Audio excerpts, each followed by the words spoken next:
A black family, dressed in quiet elegance, boarded first class like any other passengers. But when they took their seats, the man across the aisle, wealthy, white, and certain of his superiority, couldn't believe what he saw. What began as a sneer turned into whispered insults, until the truth landed harder than turbulence. Because just 7 minutes after mocking them, he discovered they owned the airline. What happened next left the cabin speechless and shook the aviation world from the top down. Stay with me. This is a story about legacy, power, and what happens when the past and present collide at 35,000 feet. Before we dive in, drop a comment and let us know where you're watching from. And if this story moves you, don't forget to subscribe, because more voices like this need to be heard. There is a certain ceremony to first-class air travel, an unspoken ballet of prestige, entitlement, and polished contempt. Charles Ellington, a man of inherited bearing and habit, moved through the terminal like a senator of a forgotten empire. His bespoke shoes tapped out a rhythm of authority on the cold linoleum as he approached Gate A17. He did not wait in line. He had not waited in years. When the attendant smiled and greeted him with a plastic pleasantness, "Welcome aboard, Mr. Ellington," he barely nodded. Such rituals were beneath acknowledgement. He strode down the jet bridge with the quiet assurance of someone who believed himself above consequence, above apology. Seat 2A. By the window, always. Charles folded his Wall Street Journal in half, adjusted his cufflinks, and prepared to pass judgment on the world from 30,000 feet. The cabin filled slowly, like an elite club reluctantly expanding its guest list. An older white gentleman in a linen suit passed by, acceptable. A young Asian woman in a designer hoodie, borderline. Then came the rupture. A black family of 4. They did not enter sheepishly. They did not glance toward the economy, searching for their proper place. No, they entered as though they belonged. As though they had walked this path before. And Charles, a man raised in the velvet whisper of racial certainties, felt something ancient stir in his chest. The father was tall, with the kind of posture that comes not from arrogance, but from integrity. His wife moved with quiet confidence, her dress modest but refined. The teenage daughter wore headphones, nodding slightly to music Charles could not hear but already disapproved of. And the boy's eyes widened with a kind of joy that still believed the world could be kind. Charles studied them with a predator's stillness. They stopped beside him. Seat 2B. Then 2C, 2D, 2E. No, this couldn't be. The flight attendant greeted them like dignitaries. "Dr. and Mrs. Morrow, welcome. So good to see you again. Marcus, Zoe, would you like anything to drink?" Charles looked around, waiting for someone to correct this mistake. But no correction came. Instead, the little boy smiled at his father and asked, "Can I get apple juice, Daddy?" "In a minute, son," Dr. Morrow said, helping his wife store her bag. His tone was calm, civilized, disarmingly ordinary. Charles turned to his paper, but the words had become abstract shapes. He could hear them, hear their voices, hear their ease. And he hated it. He leaned toward the man beside him. "Must be a special occasion," he said with a forced chuckle. The father turned to him. "Not particularly. Just flying home." The tension wasn't in the words, it was in the silence that followed. A silence that knew more than it said. That held a mirror to the face of a man who believed in borders invisible and deeply enforced. Charles smiled thinly, returning to his paper, but the ink had begun to smudge under his fingers. He hadn't even taken off yet, and already the altitude had shifted. Something about this flight, this day, was going to be different. And somewhere, deep beneath his polished composure, Charles Ellington felt the first stirrings of unease. Not because of what the Morrows had done, but because of what they had not. They had not apologized for existing. And that, more than anything, was the first-class sin. It is not the shouts that break a man down, but the silences, the practiced, polite silences that wrap around you like a noose dressed in silk. As the plane rose into the firmament, so too did Charles Ellington's discomfort, subtle at first, like a tremor beneath the skin. The Morrows had settled in.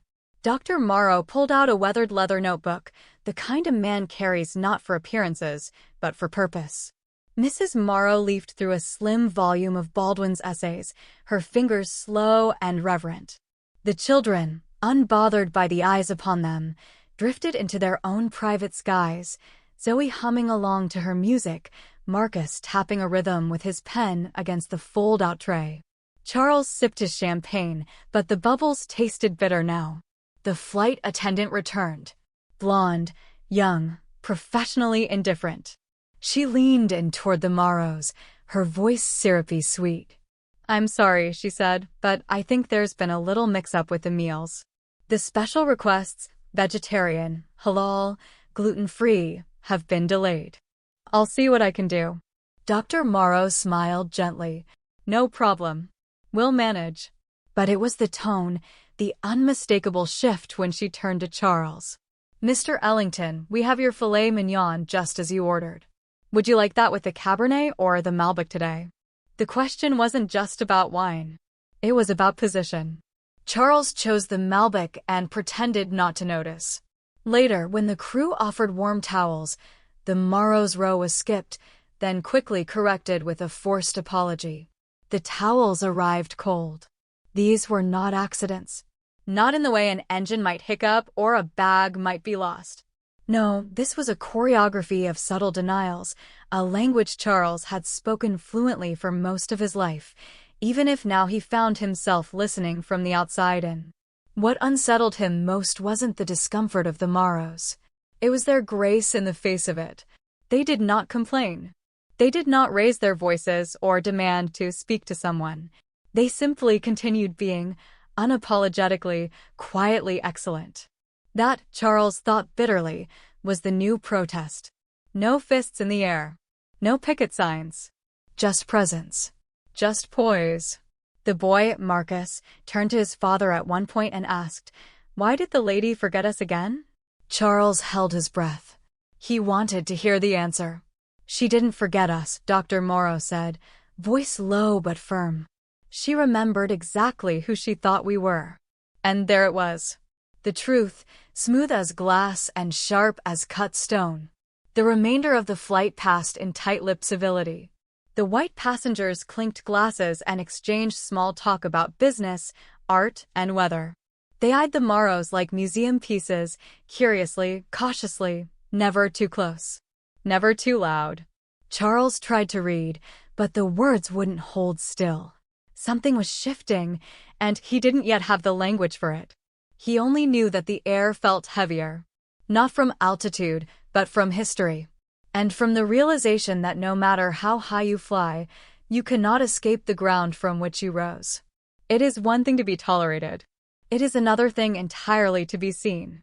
Charles Ellington had learned this long ago, that America had mastered the art of allowing Black presence without permitting Black belonging. And nowhere was this contradiction more visible than in first class at 35,000 feet. As the plane glided through the clouds, Charles watched the Morrows with the eye of a man who had once believed that success might insulate you from the sting of being othered. But insulation is not immunity. It simply muffles the blow. A second flight attendant arrived now, darker-skinned than the first. Her name tag read Monique, and her smile held something the others did not, recognition. She approached the Morrows with ease, greeted them not as an exception to the rule, but as part of the living, breathing rhythm of the cabin. "Dr. Morrow," she said warmly, "your dietary request is being prepared now. We had a mix-up, but I'm making sure it's sorted." The older attendant, the one with the tight bun and tighter mouth, appeared again at the edge of the aisle, her expression brittle as cracked porcelain. "Monique, I already informed them the kitchen couldn't accommodate." "They can," Monique interrupted gently, with just enough steel in her spine. I checked myself. The two women locked eyes. The tension, though quiet, hung in the air like a wire pulled taut. Charles recognized it instantly, not confrontation, but correction. And corrections, especially in public, were dangerous currency in institutions built on unchallenged authority. The Morrow children remained quiet through it all, though the daughter, Zoe, adjusted her headphones with an exaggerated sigh, watching the attendants with teenage sharpness. Marcus looked down at the sketchpad in his lap. A plain wing again, more aerodynamic this time. It was Dr. Morrow who finally spoke, not to the attendants but to his son. "Remember what I told you about turbulence, Marcus? It's not the shaking that crashes the plane. It's what happens when the structure can't absorb the pressure." The boy nodded, as if absorbing a lesson far beyond aviation. Charles closed his eyes. The man across from him was not just an executive. He was a teacher, in a world that too often demanded black folks play defense. Here was a man teaching his children to design wings instead of cages. Lunch was served. Again, the Morrows were made to wait, and again Monique intervened. This time, the senior attendant offered no protest. She simply walked away, her cheeks flushed with a color Charles had seen before, somewhere between anger and shame. The white couple seated near the front turned around briefly to glance at the commotion, then returned to their wine. They would later describe the incident as a bit of fuss, unaware of the weight behind it.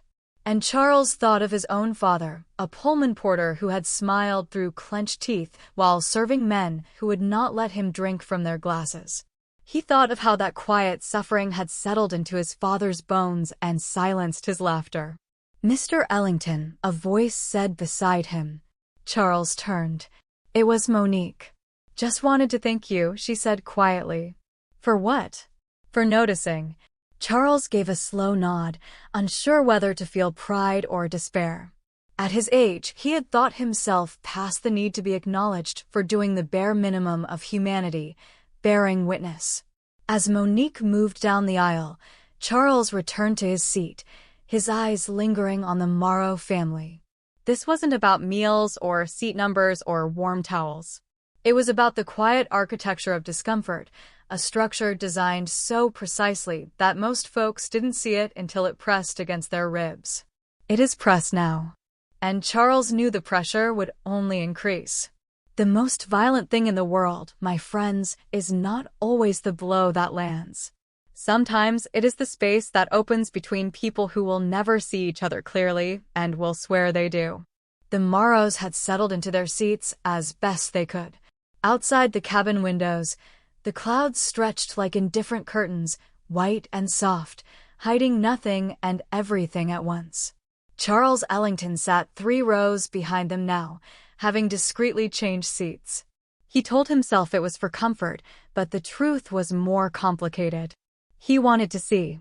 He needed to watch what happened when people were forced to confront the ghosts they'd learned to live with.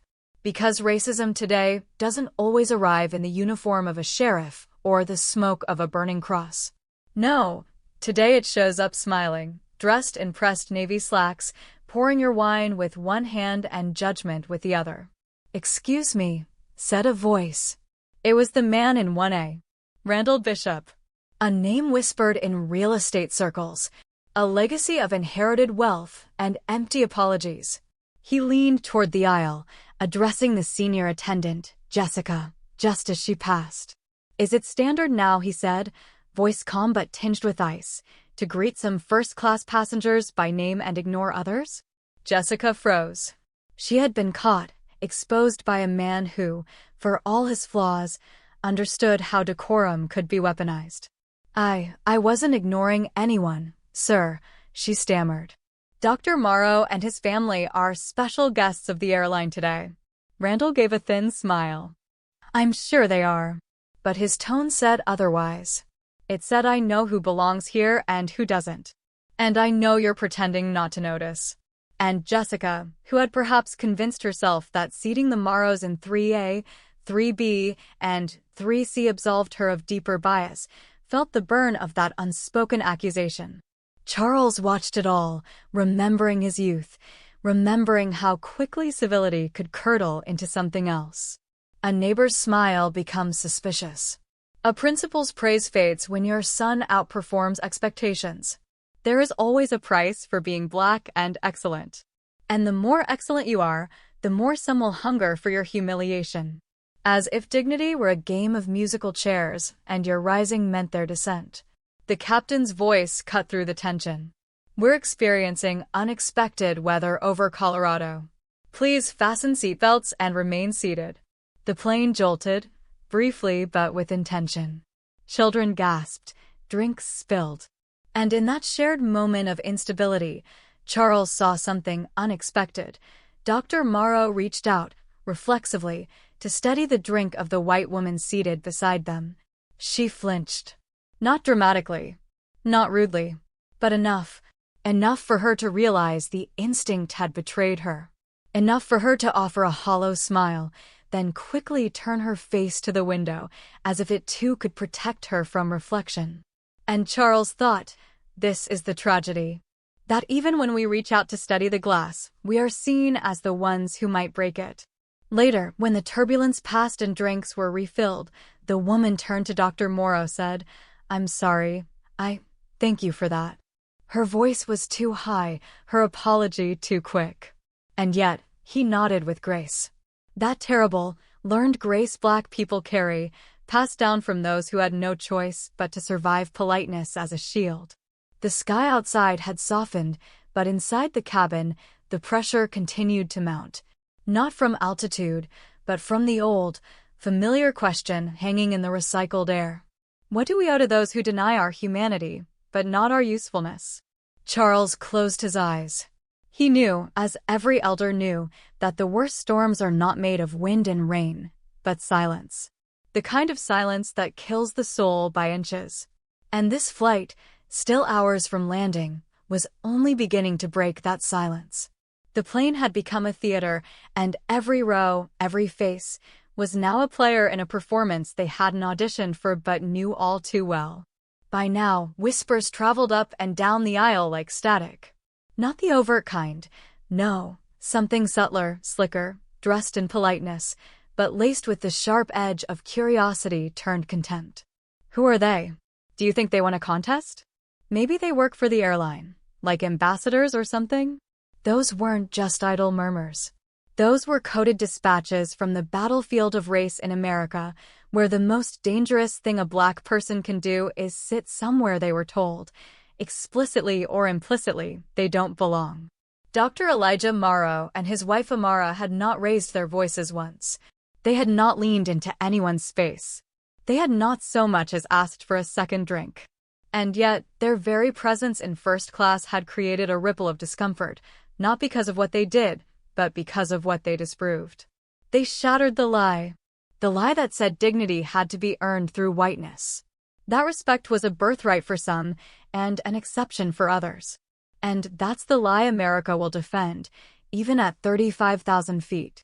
Charles Ellington, seated near the rear, had been watching it unfold with the quiet patience of a man who had seen this play before, everywhere from school board meetings to dinner parties to courtrooms where truth walked in but never left with her head held high.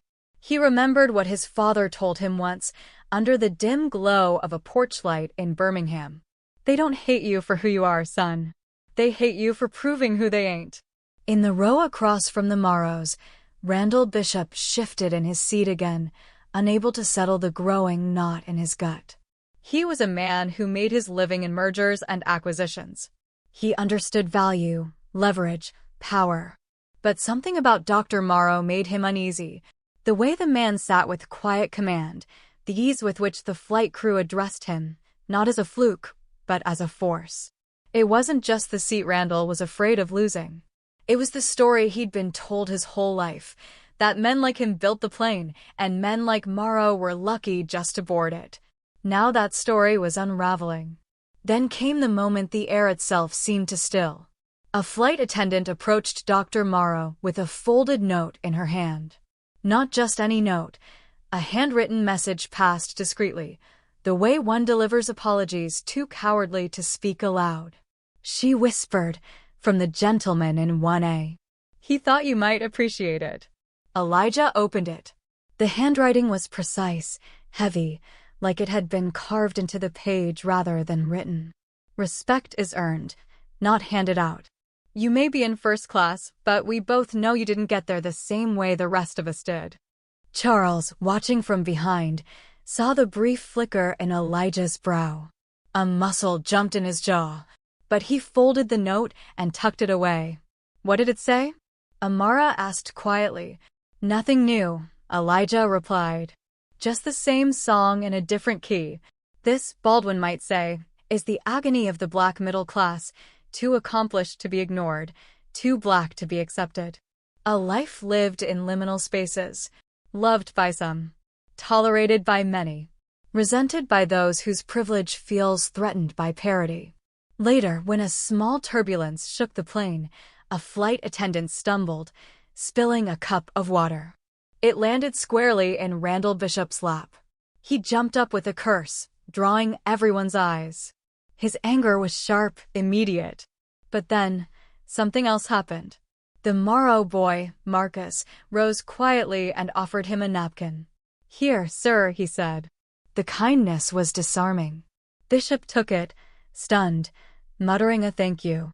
The boy smiled, not a smug smile, but one that simply said, I see you. In that moment, Randall realized this child had been raised with grace, the kind of grace money couldn't buy and the world couldn't extinguish.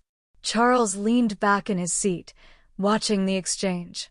Because sometimes, the hardest mirror to face is not the one that reflects your hatred, but the one that reflects your smallness. And up here in this flying theater of American delusion, the curtain had just started to rise on Act Two. It was somewhere over Colorado when the cabin began to feel colder, though no one adjusted the temperature. By now, most passengers had settled into the dull rituals of air travel, movies flickering on small screens, plastic forks scraping airline trays, the ambient hum of the engines filling the spaces where conversation used to live. But beneath the stillness, something taut lingered in the air, a tension that had not been named but had been felt, especially by those who had worn its shape their whole lives. Dr. Elijah Morrow sat quietly, his back straight, his fingers laced together in a posture neither defiant nor docile. It was the posture of a man used to occupying spaces that questioned his presence without ever daring to say so. Across from him, Randall Bishop still hadn't found comfort. Not in his seat, not in his skin. Every few minutes, he'd glance at the Morrows, then away. Then back again. He was searching for something. Perhaps a justification. Perhaps forgiveness. Perhaps, as is often the case with men like him, a reason to remain unchanged. The voice of the captain interrupted the silence. Ladies and gentlemen, we're expecting some turbulence ahead. Please remain seated with your seatbelts fastened. It was a fitting metaphor. The real turbulence had begun hours ago. Near the rear of the cabin, an older white woman named Doris leaned toward the flight attendant and said something low, then louder. I don't mean anything by it, but I just think it's strange. They're acting like they own the place. The flight attendant smiled, forced and practiced. Ma'am, Dr. Morrow does own the airline. The hush that followed was not the peaceful kind. It was the kind of silence that happens when a mirror is suddenly held up and everyone catches their own reflection in it. Doris shrank back into her seat. But her husband, Harold, shifted uncomfortably. He'd fought in Korea. He remembered drinking from water fountains labeled whites only. He remembered thinking the world had changed. And maybe, in some ways, it had. But here he was, watching as the presence of a black family in first class still stirred suspicion like it was 1962. He turned toward his wife and whispered, not without sorrow, "We've been wrong about a lot of things." Meanwhile, in first class, young Marcus Morrow was drawing. Planes again. Always planes. His mother leaned over to admire it. What's this one called? The Phoenix, he said.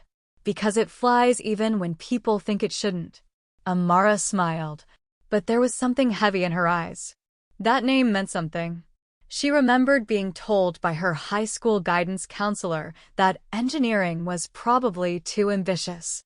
She remembered sitting in boardrooms, making suggestions that were later praised when repeated by someone else with a paler face and a deeper voice. She remembered the way Randall looked at her when she boarded the plane. All of it came back in the lines her son drew.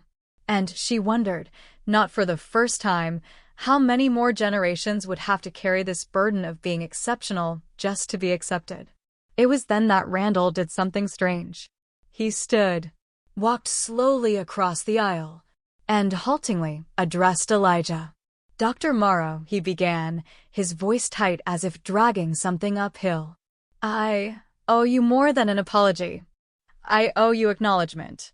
The cabin was silent again, not from courtesy, but from curiosity. "You don't know me, but years ago, my firm blocked a merger your company tried to make. Not because it made bad business sense, but because someone, me, didn't think your leadership would inspire market confidence." Elijah did not blink. Randall continued. "I judged you before I knew you.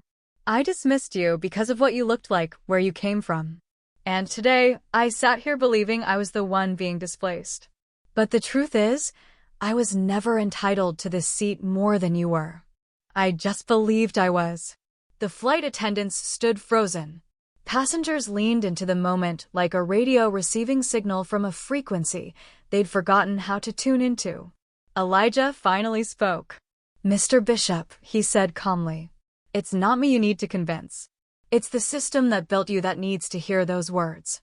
Randall swallowed hard. "Then maybe it's time I start tearing that system down from within."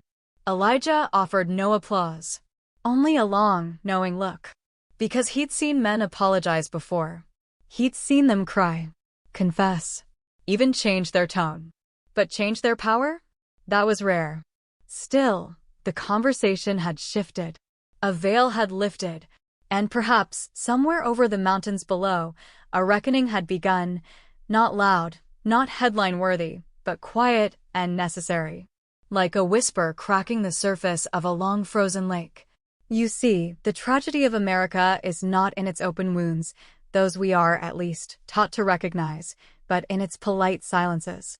The kind of silence that looks like good manners, but smells of fear, of preservation, of lies. And it was into this silence that Randall Bishop walked on the evening of the Wilson Foundation Gala, held in a hall with marble floors, glass walls, and the kind of acoustic hush money can't buy, only inherit. He had received the invitation 2 weeks ago, slipped beneath the door of his new San Francisco office like a summons, not to celebrate, but to account. The event was billed as a fundraiser. STEM education, minority scholarships, job creation. But make no mistake, it was also a gathering of names and faces that had once been deemed too black, too brown, too foreign to sit at the head of any table. And now here they were, sipping wine beside billion-dollar contracts and boards of directors. Randall's entrance drew more than a few glances. Not for his wealth, that was old news, but for what it represented, a man stepping into a room he once claimed belonged to others. And Elijah Wilson? He was already there, flanked by partners and poets, engineers and former janitors turned entrepreneurs. He greeted Randall with the warmth of a host who had prepared for this encounter. Not a handshake, but a hand on the shoulder. Firm. Intentional. "Glad you came," Elijah said, not unkindly. "Some things need to be witnessed to be believed," Randall replied. There were speeches. Some elegant, others raw. One by a 17-year-old girl from East Oakland who spoke of coding her way out of poverty. Another by a former prisoner who now designed aviation components with the same hands once shackled. Every word peeled back another layer of that American contradiction, the belief that merit was all that mattered, while systems behind closed doors determined whose merit could even be seen. Randall listened. And for the first time in decades, he didn't hear the world measured in profits. He heard it in a pulse, in promise, in pain. Later, over drinks, an elderly black man approached him. "You're Howard Bishop's grandson, aren't you?" Randall nodded. "Your grandfather refused my father a loan in 1956. Said his business plan wasn't viable. Funny thing, That same plan helped build two other white-owned companies still running today. Randall didn't flinch. He had heard echoes of this story all month. "I'm sorry," he said. "I'm not the one you need to apologize to," the man replied, eyes steady. "But you can start with making sure it doesn't happen again." And that was the test, wasn't it? It wasn't enough to say sorry. America had said sorry before. Slavery, redlining, Tuskegee. Thoughts and prayers had become the national hymn of absolution. But repentance requires sacrifice. It requires change, not of heart alone, but of habit, of policy, of power. So when Elijah took the mic for his final remarks, he didn't mention Randall by name. But everyone in the room knew. "We stand here not in spite of history, but because we survived it," Elijah said. But surviving is not the same as being seen. And visibility is not the same as equity. We are done waiting for acknowledgement. We are building something new. And if those who once kept us out wish to join, truly join, then let them show it not with words, but with work. Randall stood quietly in the back. Applause rose. Not for him, but for a future that no longer asked his permission. And in that moment, he understood. Redemption wasn't a line you crossed. It was a burden you chose to carry. It was a seat you gave up without being asked. It was choosing to listen, again and again, even when your name is not on the program, especially when your name was on the deed. There is something particular about the air at cruising altitude. It presses on the soul differently, thinner, yes, but not absent. A man breathes the same history even up there, just closer to the stars that once guided his ancestors and farther from the soil that still remembers his name. Randall Bishop sat in seat 2A, his fingers absent-mindedly tracing the stitching of the leather armrest.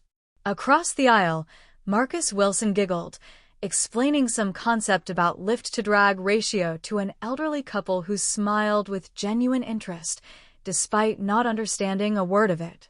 The boy had presence, something born, not taught. Beside him, Elijah Wilson read silently. His presence was quiet but undeniable, like a mountain refusing to move, daring you to say it doesn't belong. The return flight was not mere transportation. It was a stage. And this time, Randall knew he was not the lead. 2 weeks had passed since the gala. 2 weeks of media storms, resignations at Whitmore Capital, and a formal announcement that Randall had launched a company-wide racial equity review. Cynics called it damage control. Insiders whispered it was guilt. But Randall knew it was neither. It was something more primitive. It was recognition, the moment a man sees himself not as he imagined, but as he was. He had looked in the mirror and finally asked, "Who taught me to hate so politely?" The flight crew offered drinks. Randall declined. His stomach, though silent, was at war. The same flight attendant who once doted on him now offered equal courtesy to every passenger in the cabin. Nothing overt, just fairness. And even that felt foreign. A man like Randall was raised to believe fairness was a burden, something that required sacrifice. But now, watching the Wilson family at ease in a space once reserved for men who looked like him, he saw that fairness was not a loss, it was merely truth corrected. Halfway through the flight, the captain's voice crackled overhead. "Ladies and gentlemen, we'd like to offer special thanks to the Wilson family, whose innovations have helped make our fuel efficiency today possible, truly changing the future of flight." Applause rippled through the cabin. A stewardess passed Randall on her way down the aisle. She paused. "You know," she said softly, "I used to think they didn't belong either. Until I started learning who built the planes I served drinks on." She moved on. Randall blinked. The blows no longer came with fists. They came with facts. At landing, Elijah and his family were escorted off the plane first, not because of wealth or ego, but because they were the airline. The company bore their fingerprints, their math, their vision. The crew knew. The board knew. And now the passengers knew. Randall waited to deplane, as all others do. As he stepped into the terminal, a little girl in pigtails tugged at her mother's hand and whispered, pointing to the Wilsons, "Mommy, That's the family from the commercial, the ones that make the airplanes better. And Randall thought, that's what legacy should sound like. Later that week, he stood in the conference room of Whitmore Capital, facing his board. They were uneasy, uncertain, unwilling. This equity audit, one executive said, is a distraction from performance metrics. It is the performance metric, Randall replied. If we can't look at our hiring, our lending, our history, then we are not a modern firm. We are a relic. He paused. My grandfather denied loans to Black entrepreneurs in the name of risk. We called it banking, but it was discrimination. Silence fell like winter. We either change, he said finally, or we die quietly with our portfolios intact and our souls bankrupt. In the months that followed, small things shifted. A young Black analyst was promoted on merit, yes, but also because someone finally noticed her merit. Community investment portfolios diversified. Board seats opened to voices that had never once echoed in those halls. And Randall, once a symbol of polite exclusion, became something else, a man whose redemption was not spoken, but earned. You see, America does not change easily. Its wounds are old. Its reflexes are defensive. But every now and then, someone chooses to tell the truth at the cost of comfort.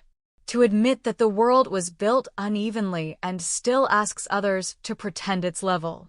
That is when the real turbulence begins. But the ride?